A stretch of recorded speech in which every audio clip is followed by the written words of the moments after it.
Good morning dear students.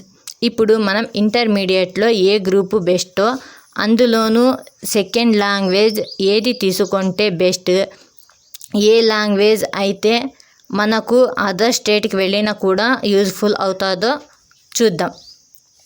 MPC, BiPC, MEC, CEC, HEC ఇలా అన్ని లాంగ్వేజెస్లోనూ English కామన్గా ఉంటుంది. ఈ ఇంగ్లీష్తో పాటు మనకు సెకండ్ లాంగ్వేజ్ తెలుగు, హిందీ, సంస్కృత్, ఉర్దూ.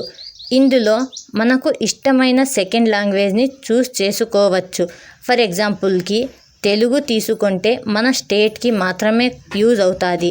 తెలుగు మనం చిన్నప్పటి నుంచి అలవాటు కావున తెలుగు ఈజీగా ఉంటుంది. అదే హిందీ తీసుకోవడం వల్ల మన రాష్ట్రానికి కాకుండా వేరే రాష్ట్రానికి, ఏ ఇతర రాష్ట్రానికి వెళ్ళినా చక్కగా సున్నితంగా మాట్లాడవచ్చు. నేర్చుకోవడం, అర్థం చేసుకోవడం, రాయడం చాలా సులభంగా ఉంటుంది. సంస్కృత్ అయితే కొద్దిగా కష్టంగా ఉంటుంది, దాని పదాలు కూడా సరిగా అర్థం కావు. సో హిందీని నేర్చుకోవడం చాలా అంటే చాలా బెస్ట్. ఏదైతే బెస్టో చూస్ చేయండి. Which is the best second language in intermediate?